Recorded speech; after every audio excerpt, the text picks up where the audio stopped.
As I drove up to the house, I saw the despondent mother sitting on the dry curb, screaming and crying. A police officer and a couple neighbors tried to calm her, but nothing seemed to work. Her pale face looked ghostly, her constant tears and dribbled mascara down her face, as if she were sobbing black, oily tears. Her hair stuck up in crazy strands and knots. I put the ambulance in park, turning off the flashing lights. My colleague Amber sat in the passenger seat. "I'm not sure what we're supposed to do here," Amber said, smoothing a lock of straight black hair back over her ear. Her many flashing earrings showed up pentagrams, pyramids, and the Tau serpent cross. Her body was covered in dozens of tattoos showing Alex Grey paintings and occult symbols. A serpent eating its own tail was engraved in her arm.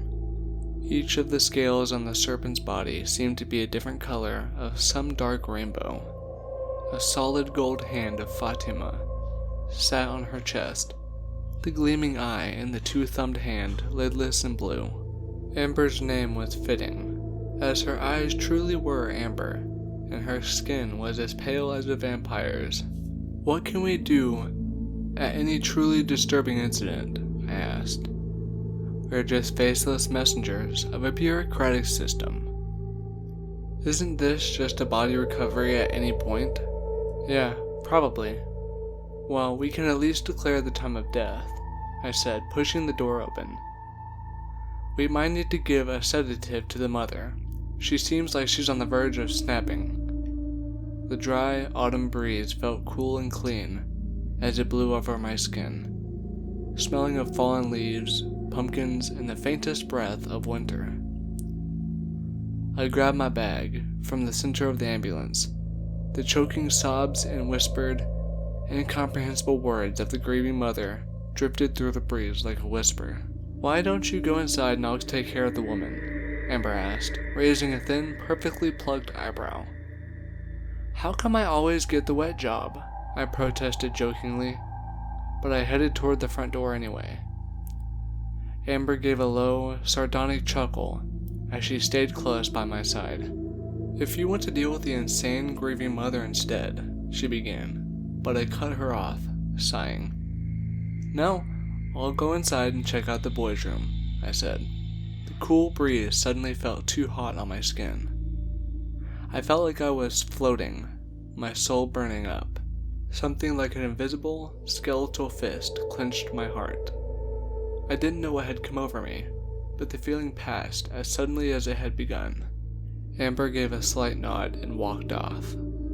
I stood on the front stoop for a couple long seconds, breathing hard. I was covered in rivulets of sweat. The door stood open a fraction of an inch. Behind it, the house looked as dark as a black hole. The door flew open.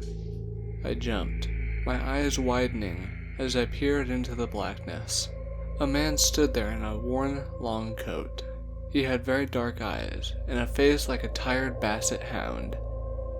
I immediately recognized the ugly mug of Detective Larson, our local police department's homicide detective. I was never happy to see Detective Larson. Whenever his watery, drooping eyes swept over a house or a car, it meant something truly disturbing had happened there. Detective Larson was like the angel of death, as any time I saw him, I knew there would be blood, tortured bodies, slashed throats, or gaping bullet wounds hiding behind the bland facade of a normal-looking home.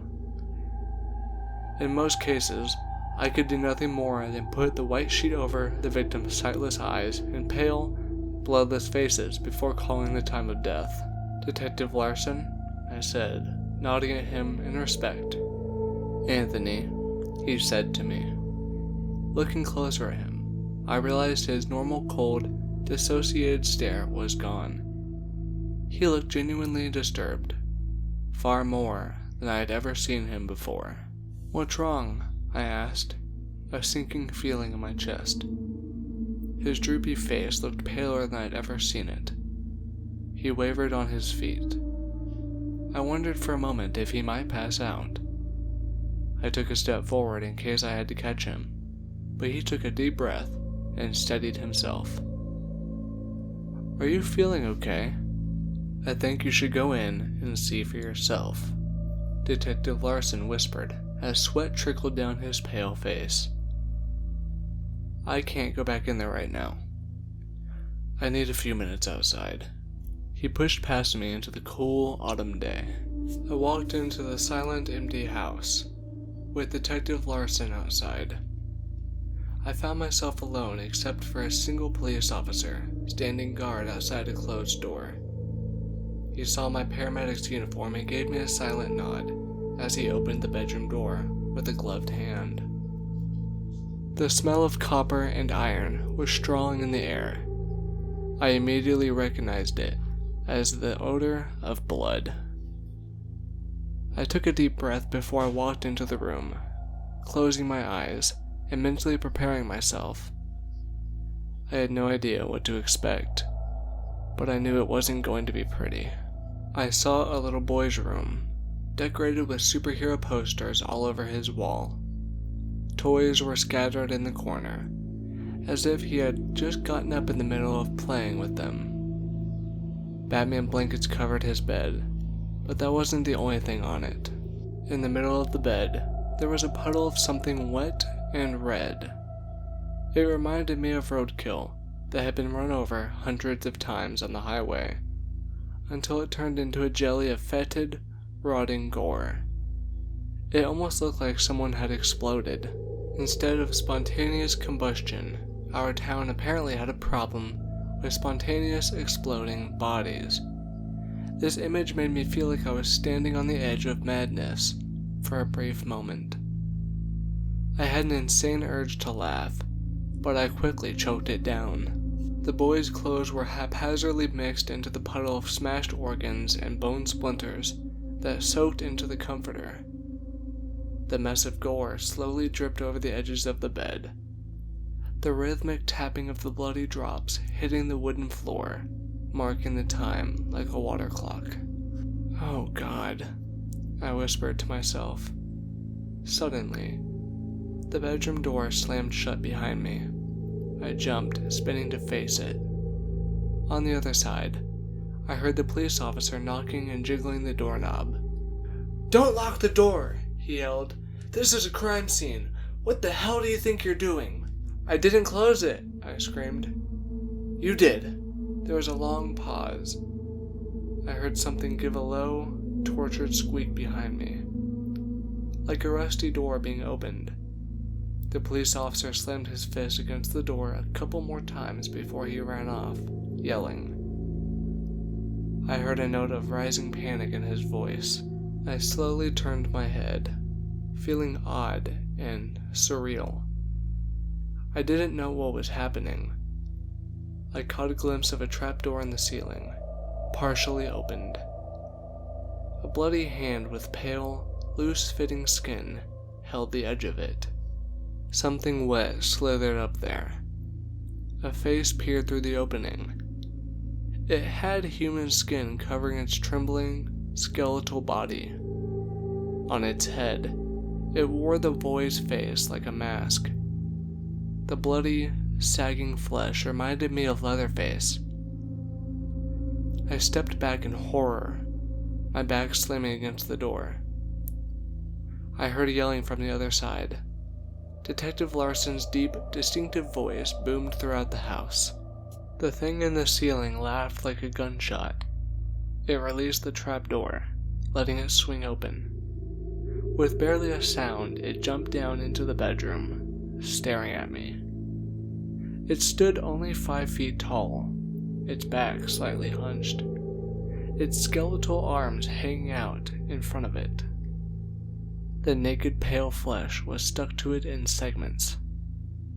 The skin covering its face ended at the neck, where a ragged, bloody line stretched across it. The torso's skin covering looked tanner, larger, and even looser. It appeared this eldritch creature had peeled different parts of the flesh off of different victims. I saw its yellow, glowing eyes flickering like candle flames behind the mask of human skin.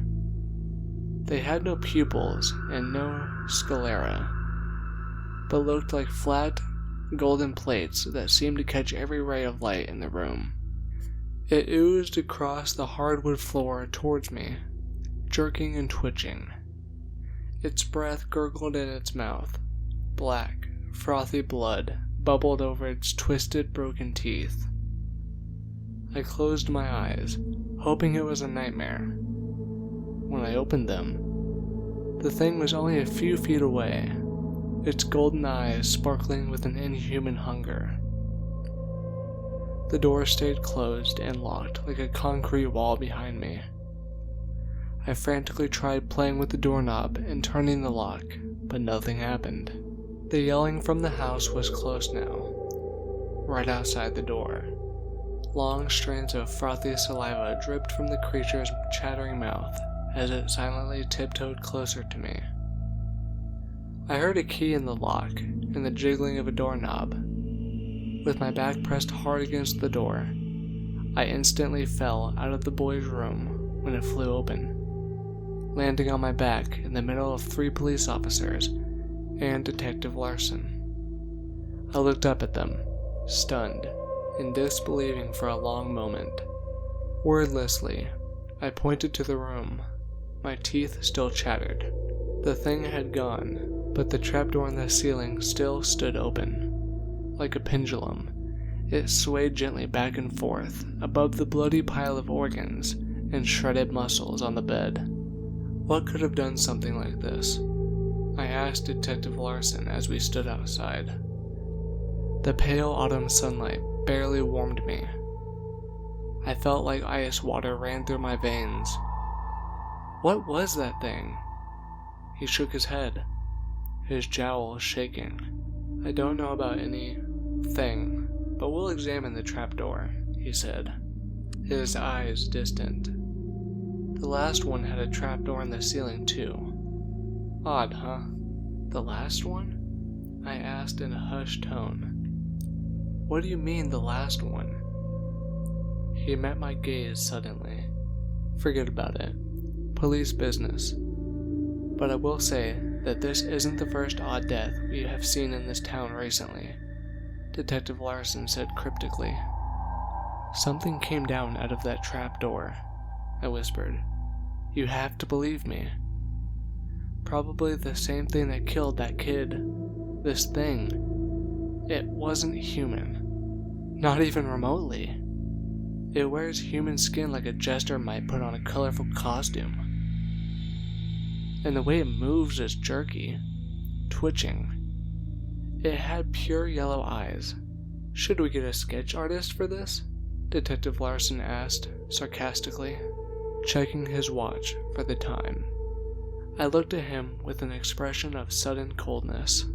Fine, but trust me, I'm not fucking crazy. I hissed with venom. I slipped my business card into his hand. When you investigate that tunnel up there and find out I'm right, you can call me and apologize. I turned away without any other word. Seeing the distraught mother had gone, more emergency personnel had arrived, including the meat wagon, the county morgue's personal vehicle for transporting dead bodies. Amber stood next to the ambulance, her arms crossed, a single eyebrow raised. Let's get the fuck out of here, I muttered to her. The kid is dead. Official time of death. I looked down at my watch. Let's say 5 minutes ago. 4:25 p.m. Come on, our shift is ending in a few minutes. I can drive, Amber said, jumping into the driver's seat. Moodily, I slunk into the passenger seat. So, how was it? The kid got turned into a jelly paste, I said, feeling sick at the memory. It looked like he exploded or got run over by 20 tractor trailers in a row. His skin was... I stopped, thinking about what I had seen. His skin was all gone. Something must have taken it away. Well, that has to be the most disgusting thing I've heard all day, Amber said sardonically, as she pulled away. The lights and sirens of the ambulance silenced. So, we have a serial killer skinning people alive and smashing them to bits with a sledgehammer? Skinning children alive, I should say. It's no serial killer, I said, explaining what had happened. How the door had slammed shut by itself. How the trap door had opened and how something had jumped down. I know what I saw. But it happened exactly like I said. Detective Larson acts like he doesn't believe me. But when I got there, he was just standing outside, and he looked deeply disturbed about something. Far more disturbed than I'd ever seen him before. I think he knows I'm telling the truth and is trying to gaslight me for some reason. I always thought Detective Larson was made of iron, Amber said as we turned back to the hospital to park the ambulance and finish our shift. He has never shown any hint of emotion around me. So, what happened with the mother? I asked, curious. I had started to calm down by this point, and even though I had kept flashing back to my encounter with that creature, I felt instantly better as we put more distance between ourselves and that house. Amber looked at me, strangely.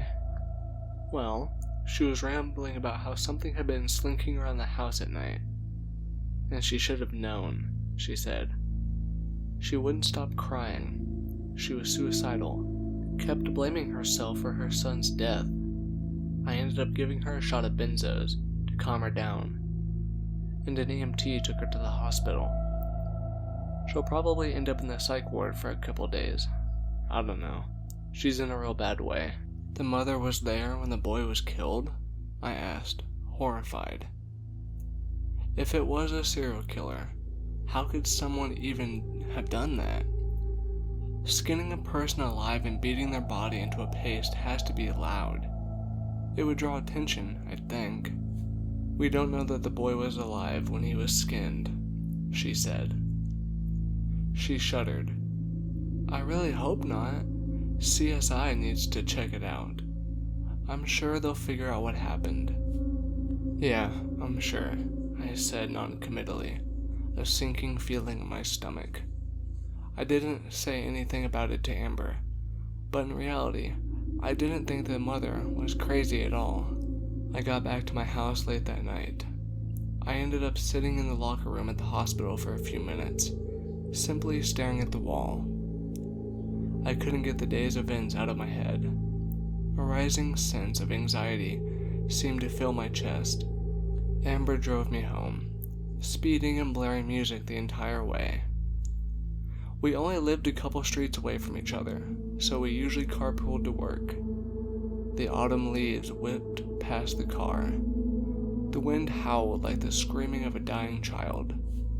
You want to come in? I asked her. I have a beer and stuff if you want one. Sure, she said, giving me a sideways glance. You don't seem much like yourself today. I just want to forget everything I've seen today, period, I said, making my way out of the car. Amber followed close behind. Lethargically, I made my way up to my apartment.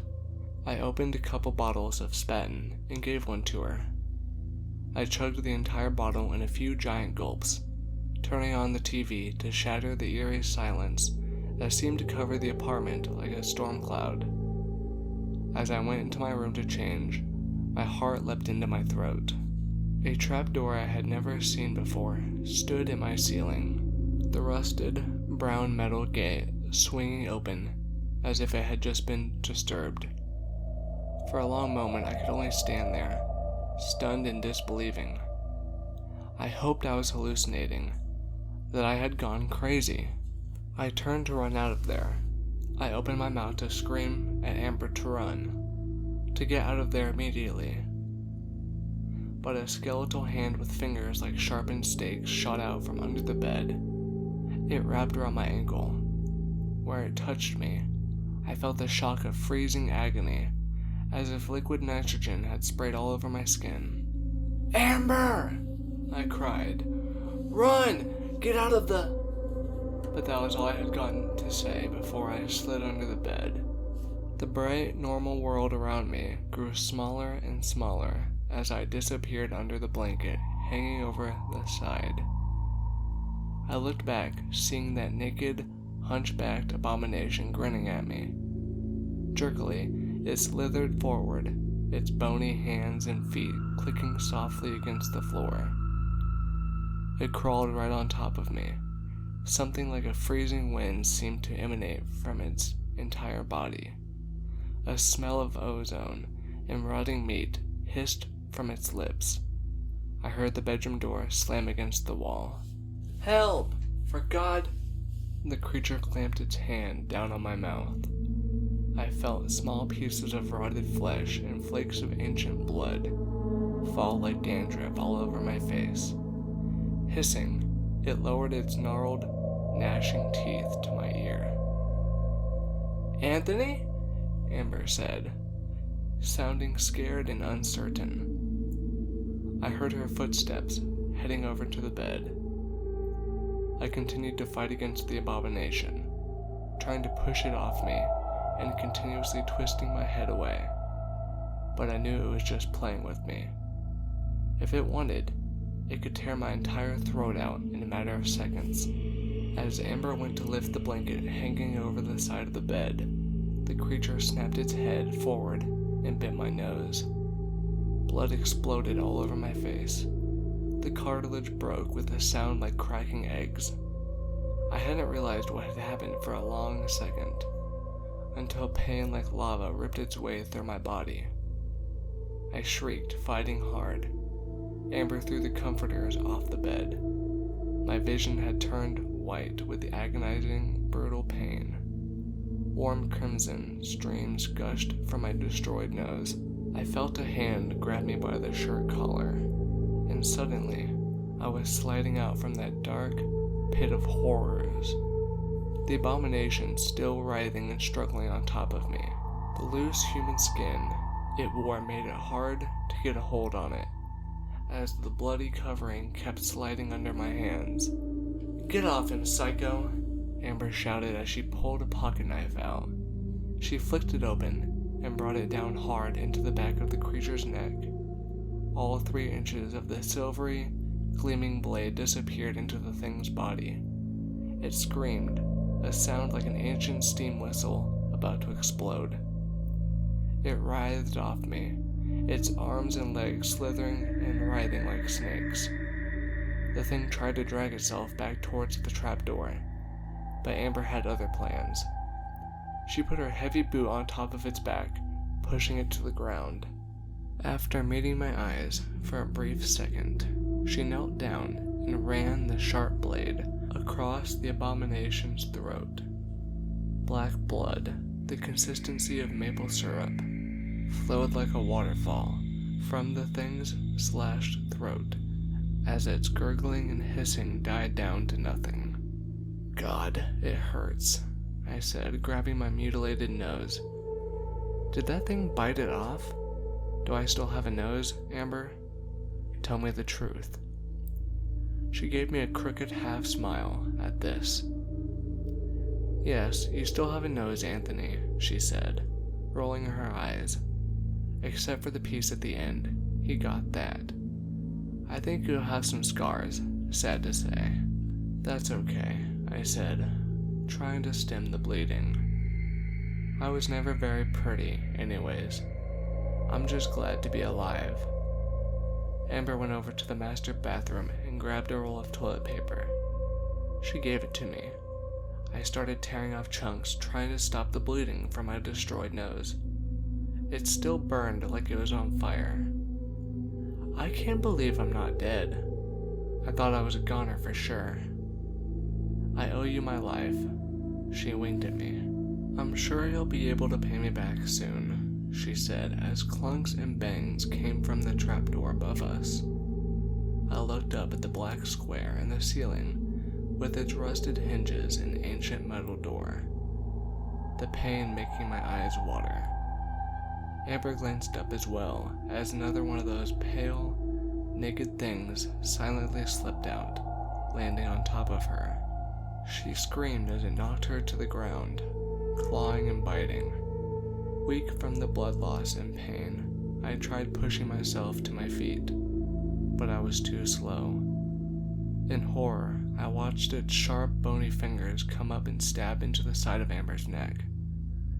They disappeared inside her. Her eyes widened, her mouth opening in a silent scream as bright red, arterial blood spurted from the wounds. Spatters of it covered my face and chest. Still hissing with laughter and grinning behind its mask of human skin, the abomination continued digging its stake-like fingers through her neck, wriggling them to widen the wounds. Feeling sick and weak, I couldn't watch anymore. Wet, sloshing sounds followed me into the hallway as I crawled away. Another one of those abominations jumped down, sprinting after me. I knew I was doomed. Yet as its pale, naked body got close to me, and it gave a gurgling hiss of victory, something strange happened. It slithered over me on all fours, but when it came into contact with the splatters of Amber's blood, it screamed and pulled away. Its steam whistle cry followed me through the front door. As I looked back, I saw more of those things crawling out of the trapdoor, using their sharp, scalpel-like fingers to take off Amber's skin. Her horrified eyes continued watching me as the light in them faded, and fresh puddles of blood and discarded meat soaked the floor. I ran to my car, hyperventilating. I called Detective Larson and told him to go to my apartment, that it was happening again. He had many questions, but I turned my phone off and drove out of there without a backwards glance. I abandoned everything I owned in that town, renting a motel in the next state over. I heard the local news talk about the spike in recent murders and disappearances in Frost Hollow.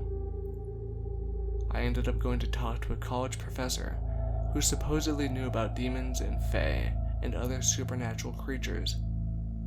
Still wearing a bandage on my face, she was a strange, bird-like woman, advanced in years, with glasses that magnified her eyes to owlish proportions.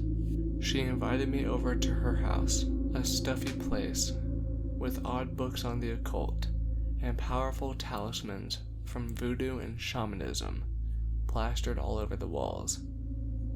As I told her everything that happened, she started playing with her tarot cards, flipping them over. Her wrinkled, serious eyes took in the images without a word. "This is your reading," she said, nodding to the cards. I told her I didn't want to know. She sighed. "The blood of a friend who gave their lives, either intentionally or unintentionally, to protect someone else is a powerful thing," she said, flipping them over to the next tarot card. The jester. I saw how he wore his colorful clothes, adorning himself in blood red and yellow cloth. I could only think of that thing, slinking around in the tunnels behind those trapdoors. Yet if it continues, following me, how could I possibly escape next time? I asked. She shrugged, her face unconcerned. "We all get captured by death eventually," she said. "You can't run forever, after all. Perhaps next time you will be the one giving your life to protect someone else." I shuddered at the thought, my body cold. As I drove back to my motel, I wondered if she was right. Would they catch up to me in the end? I opened the motel room door. There, in the ceiling, I saw a rusted trapdoor, its hinges giving a tortured shriek of rusted metal. A small face, wearing dead, mummified skin like a mask, peeked over the edge, grinning.